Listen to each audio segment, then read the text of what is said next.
Welcome back to the Panic Room, guys. So if you watched my vlog, you know that my desk hasn't been set up yet because we're still waiting to paint this room. I apologize for that in the background, but I promise the Panic Room is going to be coming together soon, hopefully. But guys, thank you so much for coming back to the Panic Room for another book review. Today we're going to be talking about The Girls Are Also Nice Here. Now this is not one that was even on my radar. It wasn't on my to-read list, on Goodreads, nothing. I think I mentioned in a vlog that my library branch is actually going to be under construction for the next little bit, so the inside is kind of chaotic. I saw this book on one of the new shelves and just picked it up. It had, a little bit of an interesting cover, an interesting title, if nothing else. And I read the little blurb and it gave me almost immediately some I Know What You Did Last Summer vibes. But what I was kind of hoping was that we might get a little bit of like Heathers or Mean Girls, something in that vein. Maybe a little bit of pastel horror. You guys know I love that. A little a la Edward Scissorhandsy kind of deal. No, no, that's not what this was. But it was a very good book, and it was very psychological, which if you've watched any of my book reviews, that I absolutely love getting in the heads of our characters. And this is one of those books that it kind of takes you on a roller coaster in a little bit of a way as far as how you feel about our main characters. But I think most of us would agree that we love to hate them because they're not nice people. Really, there's only one redeeming character in this entire book. Maybe two. So this is going to be a little bit of a difficult book to talk about because we do follow Ambrosia Francesca Wellington. I know it's a mouthful and she agrees with you in the book. But she goes by Am, and she has a friend named Sloane Sullivan who goes by Sully, and I will be referring to them by those names. Our main narrator is Am, and we are going back and forth throughout the whole book between now and then. I don't know why I keep picking up these books. I don't mean to, the whole now and then books. So the then chapters in our book take place when she's 18 years old and first going off to college. I believe it's Wesleyan. I think it's Wesleyan. And then the now chapters in the book take place around 14 years later at a reunion. So we have a number of auxiliary female characters, but like I said, our two main characters are Am and Sully. And that's where most of our action takes place, is with them. A little bit of backstory about Am. She's a theater or an acting major, and so is Sully, I believe. So that's sort of how they cross paths. And if you watched my vlog, I really liked how they introduced Sully. I think she was a very interesting character. It talks about how she's very magnetic and just sort of draws people to her. Whereas Am, it's kind of hard to tell you how I felt about Am because part of me pitied her. She talks about how she doesn't feel like she's her own person because she always thinks she has to mimic the people around her in order for them to like her. And then part of me was kind of like, you're a little bit of a juvenile to get to that age and not have developed your own individuality. I don't expect you to be perfect, none of us are, but she was very, very, very insecure, and we didn't really get a reason for that as far as like maybe something that happened in her life to make her insecure. This just seems to be a character trait. And as it progresses, it starts to get more and more annoying. But I digress, we'll get there.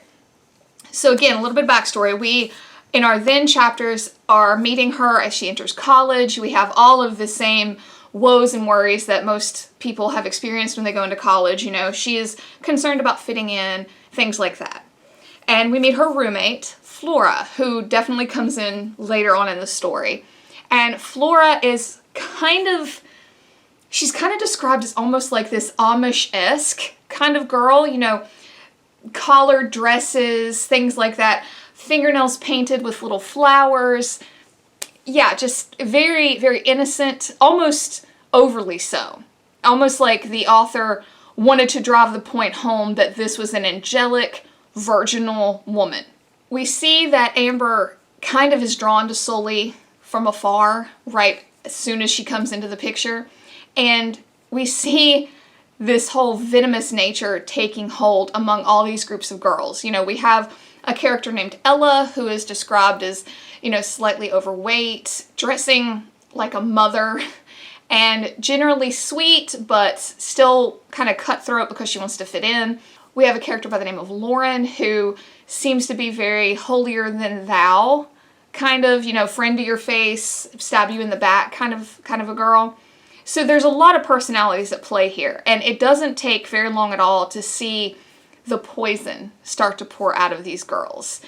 And you kind of find yourself, at least I did, hoping that one of them will just put a stop to it, at least in her own life, you know, that one of them won't just follow the crowd and talk about this girl and stab this girl in the back and just all the little things that pop culture would have you believe that women do. You know, I'm of the persuasion that I think that we are all, man, woman, whatever, better if we build each other up. So really, Flora is the only redeeming one in this entire group of friends, and I use that word loosely. You know, she is described as going around to the different girls' dorms and putting, like, Post-its on their door saying, like, you can do it if they have a test coming up, things like that. And I thought the author did a really good job because Flora, she does these nice things, but she never seems to be insincere, whereas some of the other girls do nice things, but there's always, like, a reason for it, like a self-serving reason for it. That's kind of the situation we have going on in the past when Am first gets to college. Now, as far as the now chapters, we see her, she's getting these invites, these emails. All of those chapters open with an email from the alumni committee talking about, like, oh, please sign up, we have this dinner happening, and blah, blah, blah, blah. If you've been to college or you're an alumni, you know what I'm talking about. And so she is now married. She lives in Astoria. And so she has a husband now. You know, they're living in a tiny little apartment. You know, he's wanting to have children, start a family with her. She kind of has her misgivings. And really early on, you get the idea that he loves her more than she loves him. Sad to say. But he seems like a good guy. He's probably the only other redeemable character in this whole thing. Him and Flora. That's it. That's it. The rest of them are just awful, terrible people. So she gets this very strange, like, calligraphy-filled note that just says, we need to talk about what happened, basically. And it terrifies her. Absolutely terrifies her. And we start to get these snippets of something happened when she was in college. But we know it's big. You see what I'm saying about the I know what you did last summer vibes? Let's start to get into some spoilers here because, yeah, let's talk about some of these characters. You know what? I'm going to preface what I'm getting ready to say with, this is probably not going to be a G-rated. I don't know if any of my book reviews are G-rated, but this is probably going to be a little bit more sexy than the other ones. So, again, let me say, whatever you do behind closed doors, as long as it's between two consenting individuals, I don't care. But these girls were making some horrific health choices. I know that college is a time to experiment. I get it. But this book was full of drugs, heavy drinking, and in a situation where, because I don't begrudge anyone a drink, but in a situation where they could get themselves into some serious, serious trouble. It was full of partying in very dangerous situations and a lot of sex.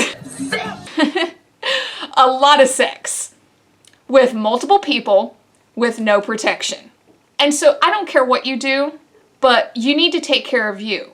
You know, these girls were putting themselves in situations that were incredibly, incredibly dangerous because of the choices they were making, both to their personal health and to their mental health.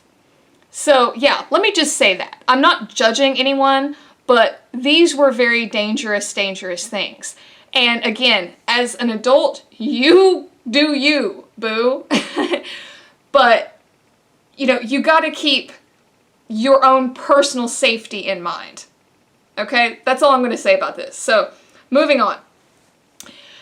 We see Sully start to slowly creep into Amber's life, and you know, Amber calls them best friends, but it never came off to me that they were best friends. I saw this as almost like a parasitic kind of a situation. Sully is the type of person who, she comes off as cool, like she doesn't need anything, but she needs the validation. She needs the adoration of other people in order to function. You know, and I mean, maybe I'm psychoanalyzing her, but I really feel like that's the case. I think the girl would crumble without a friend group. Or even, I don't even think she would call it friends. I think she would crumble without fans. She is that girl. I feel like most of us have met a person like that. Amber, on the other hand, is the eternal fan. You know, she is fine to live in a person like Sully's shadow as long as she can get some crumbs from her table. Which is a sad state to be too. You should think more of yourself than that. You should think more of your time and your friendship than that. So we see this absolutely toxic situation happening, and it is far from what I would call a best friend in either case. Sully is just this absolutely terrible influence on Am. Am was not a great person to begin with. You know, it talks about how like her boyfriend cheated on her in high school and it messed her up and this, that, and the other. And she seems to be looking for this love to fill this hole in her. But you can't fill a hole inside of yourself with anything but yourself. You need to be a whole person before you go looking for love. Personal opinion. You can't think that you're going to find a piece of yourself in another person. You need to be whole in and of yourself. One of my favorite quotes that I think really applies to Amber as a character is, don't put the key to your happiness in another person's pocket. And that's what Am spent this entire book doing. She was looking for happiness in other men. She was looking for happiness in Sully. All of this. And she never found it. And it was a very, very sad situation for her.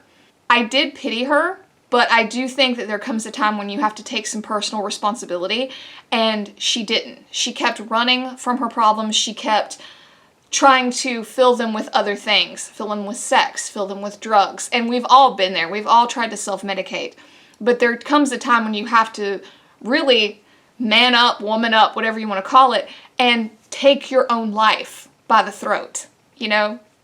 And she never did that.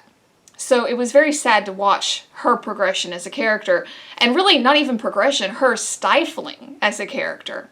And then Sully, who we never get a ton of background on because we're in Am's mind, but Sully is straight up sociopathic. You know, one of her favorite pastimes is stealing people's phones and just messing with them. Like, she likes to steal dudes' phones and text girls, like booty calls, just to see, like, the girl get upset, right? I mean, crap like that. And you find out that she had a best friend in her hometown that OD'd because of some dude. And, you know, she's like, oh, I can't believe, you know, somebody would care that much to do. Like, she's very critical of other people's emotions, which made my little psycho brain think like maybe she is sociopathic and she doesn't understand other people's emotions, right? If you read this book, comment down below. Do you think Sully was a sociopath? I totally do. I really do. So jumping back into the present day, you know, Am gets this note and she's freaking out because she feels guilty, honestly. It's straight up guilt. She doesn't acknowledge that, but it's straight up guilt. And we don't know why yet. So there's that whole mystery happening. Her husband is super excited to go back to this college and see, you know, his wife's history and whatnot. So she reluctantly goes and is just pretty much talking about how, like, I hate it here, I don't want to be here, but she has this, like, drive to figure out who sent the note. She meets up with Sully, come to find out Sully got the same thing. And she starts talking about how she sees Flora here and there around the campus.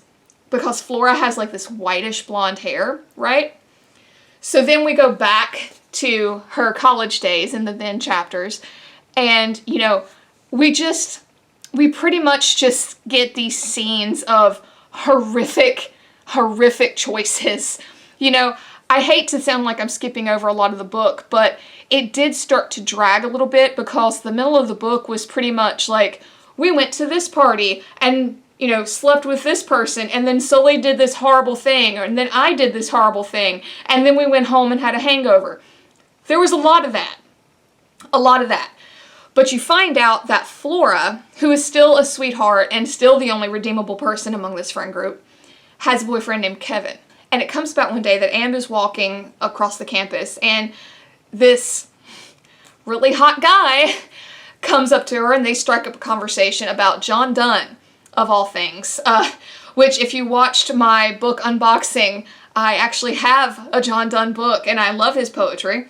So it was kind of weird. I literally had just filmed that video when I was reading this. So Am kind of just falls head over heels, love at first sight, which kind of made sense for her, but kind of didn't, because she's been very promiscuous up until this point, and then it was like all of her devotion just went towards this guy that she has no idea who he is, doesn't even know his name.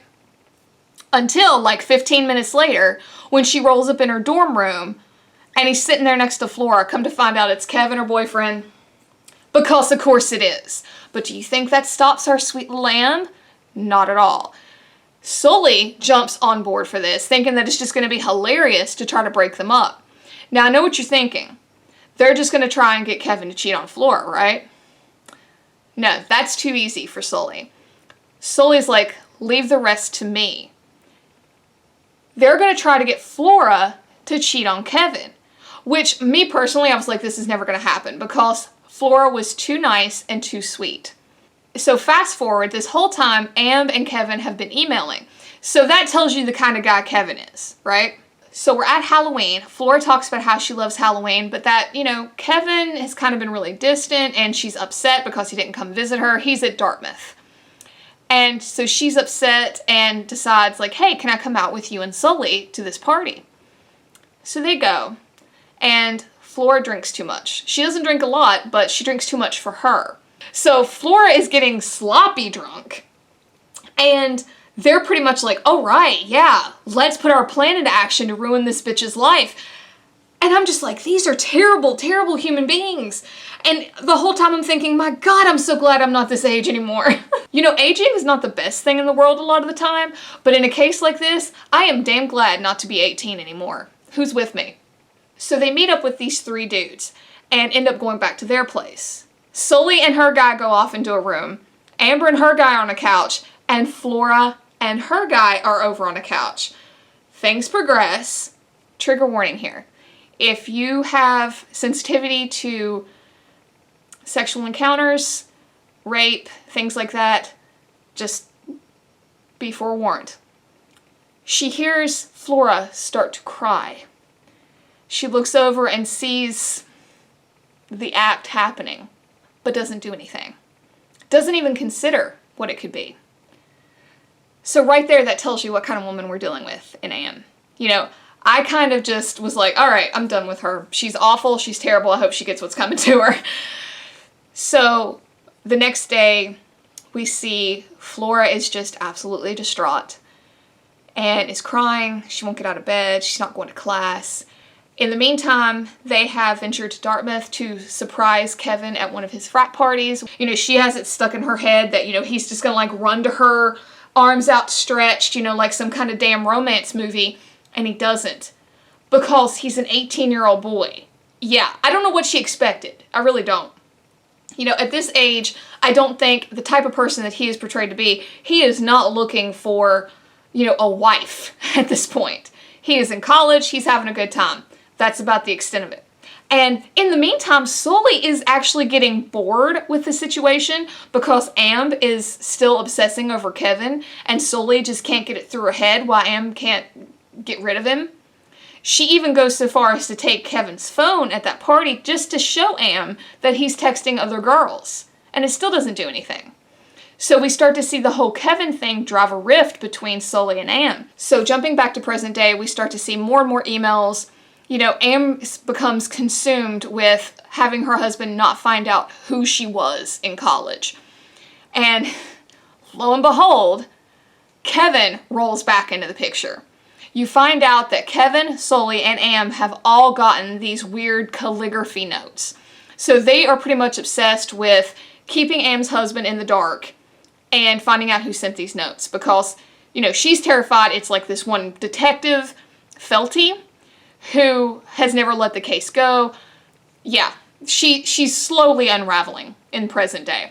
So jumping back, we're spiraling towards our climactic scene figuring out the mystery of what exactly she did, you know, that these notes in the present day are referencing. We find out that there's a party, and I think it's called like doubles, where you come dressed with a twin. And of course, her and Sully go together.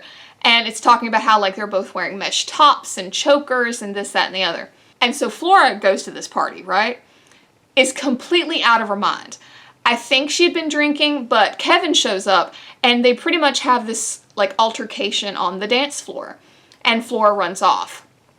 So Sully, in the meantime, has taken Kevin's phone. Another trigger warning, we are going to be talking about suicide. So just be forewarned.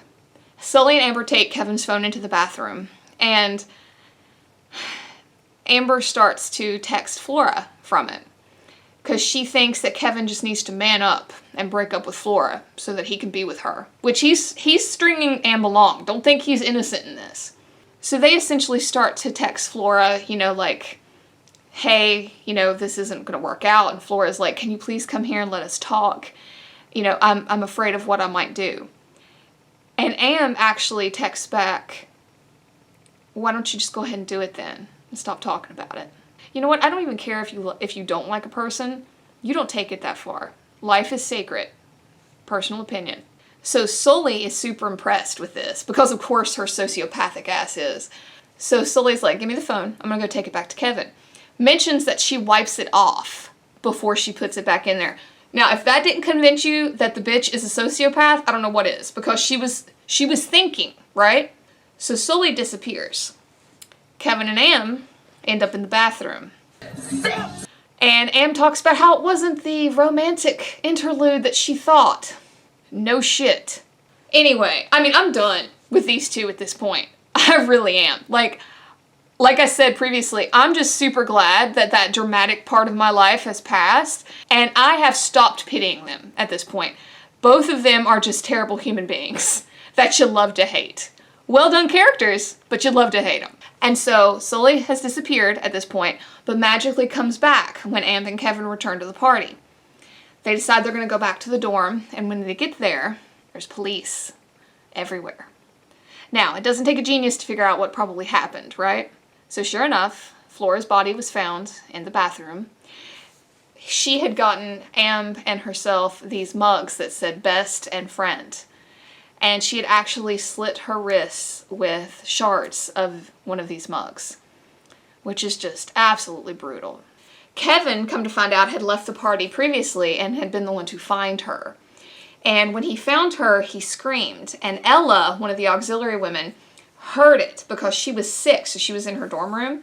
And, you know, that's pretty much what snowballed everything, got the cops there, the whole 9 yards. So this kind of starts to implode the whole entire friend group. You see how there are rumors that a girl matching Am's description was seen running away from the dorms.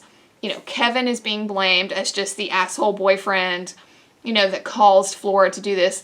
And, of course, he was investigated for all those terrible texts he sent to her, which he denied the entire time. Of course, nobody can be blamed because it's so obviously a suicide, right? But this group of women start to really take this as a crusade, you know, chalking up the college, doing protests, things like that. Am completely out of it. So she ends up getting a house for the remainder of her college years there, you know, with a couple other roommates, and pretty much just decides to fly under the radar. So jumping back to present day, Am has actually went to Kevin's hotel room just to try to figure out, you know, what happened that night. And Kevin is a broken man. You know, you can definitely tell that everything just got to him. The whole news media that surrounded him after Flora's death.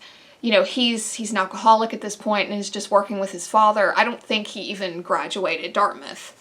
So it really ruined his life. And he says that Sully contacted him after she received one of those calligraphy notes, which Sully had told Am that he contacted her. So Am starts to kick around the idea that maybe Sully did something to Flora. It comes out that Sully's friend from high school, the one that she was talking about, oh, I can't believe she OD'd due to a boy. Apparently they think Sully is the one that convinced her to OD because it would get back at the boy. So at this point, Am's like, Sully disappeared while I was with Kevin. Maybe she went back to the dorm and convinced Flora to go through with it. So we're at this dinner, and Sully comes in, all eyes are on her. And so you see her husband start to come to the realization of who exactly she was back then and how awful of a human being she was. So she just kind of starts to lose it. Her husband gets upset.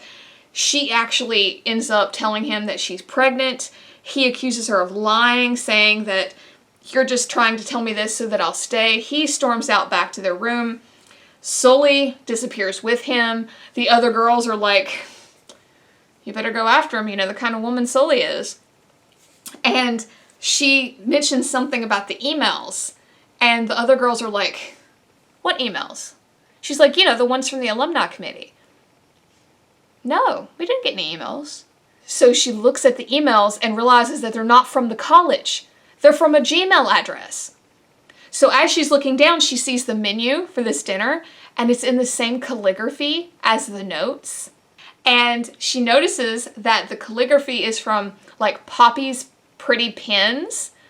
Poppy was Flora's 14-year-old sister at the time of her death, who, she recalls, never thought that Flora killed herself because she said that Flora would have left a note. So Am starts to flip out. She goes running back to her room. Her and her husband have a huge fight, and he storms out. Meanwhile, here comes Sully flying back in, saying that she went to check on Kevin, who is dead. So she leaves. She decides to get the hell out of Dodge.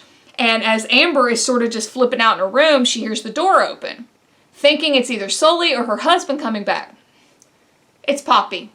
Come to find out, Poppy has never let this go. And she realizes that this little trio of demons, Kevin, Am, and Sully, are the ones who were responsible for Flora's death. She is not convinced that Flora killed herself, and she really just wants some answers. She cops to killing Kevin because she was like, I never liked him, which it's said that Poppy never liked Kevin. And so she pretty much tells Amber, yeah, I never liked him.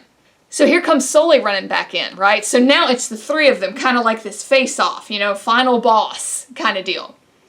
And Poppy's like, you know what? I just want answers. You tell me what happened that night. Who was with Kevin in the bathroom? Who was seen running away from the dorm? Sully straight up lies. So that tells you the kind of friend she was, right? And Am's eyes are finally opened. Poppy's like, Am, did it happen that way? And Amber, the eternal fan, is like, well, doesn't want to contradict Sully. Even after all the shit that Sully just said, right? Literally, Poppy has a knife at them. And she's still, like, somehow not able to stand up to Sully. I don't know. It comes out that Sully is the one who actually was there with Flora. And so Poppy straight up kills her in front of Am. Yeah. Just straight up kills her. And pretty much tells Am, like, she's the one that did the deed, so I'm just going to go ahead and take her out. But you, on the other hand, you were considered a friend of hers. She trusted you. And then you pulled all this shit, so you get the longer punishment. And ends up screaming, getting other people in here. Sully's laying there dead. Am's covered in her blood. Poppy, the knife she used, was from Am's kitchen. Poppy had been watching her. She was playing the long game. She'd been watching her. She knew where she lived. She was in her house, the whole 9 yards. So Am gets busted for killing Sully. Yeah, the whole story comes out like, oh, she still had this thing for Kevin, and she found out Sully was with him, so she flew into a jealous rage and, wanted to kill. Yeah, the whole thing. Ends up going to jail. But she was pregnant. She wasn't lying about it. So we fast forward, I think, a year and a half, and all of a sudden the narrator changes. And you see that Am's husband is actually raising their daughter now. But he's left her with the grandparents because he came over, he's like, oh, thanks for seeing me and all. He's with Poppy. Yeah. Poppy's like making him dinner and shit. And they start talking and they end up like toasting like to new beginnings and all. And Poppy, oh my gosh, this last chapter was really good. Poppy's talking about how, like, she's going to take the place of Am, and she wants Am to, you know, watch what life could have been like if she wasn't a sociopathic, narcissistic bitch that killed her sister. And, you know, she's going to raise her daughter, and her daughter's not going to be ignorant like her sister was. She's going to make her a fighter and all. Yeah, so Poppy's kind of sociopathic too, but in the best possible way, right? So, yeah, we pretty much end there, you know? Am gets her comeuppance, Sully got her comeuppance, and I can only hope that at least maybe Am's husband gets a little bit of happiness, because he seemed like an okay guy. As weird as it is, you find yourself really rooting for Poppy, even though she's the whole instigator of this entire book, basically. You find yourself rooting for her because, you know, she's the one serving up all this justice. So even though she doesn't come into play until very, very late in the game, I really loved her character. I would love to see more with her.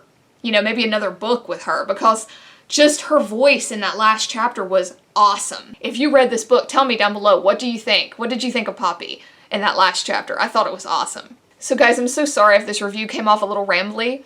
And I know that both men and women can fall prey to these actions, but I do think that women have a special venom sometimes for each other. And if nothing else, I think this book was a cautionary tale in a lot of ways, that we are better together than we ever are apart. And you really should take care of your fellow girl. You know, don't be the Am, don't be the Sully. Don't even be the other characters, the Ellas, the Laurens. Don't be this backstabbing, venomous person. You know, be the Flora. Be unique, be yourself. Trust that you are giving something unique to the world. And don't be a bitch. And take care of each other. Take care of yourself. Make smart choices for yourself. Take care of your physical health. Take care of your mental health. Because you are all you will ever have. Okay? Thank you for coming to my TED Talk.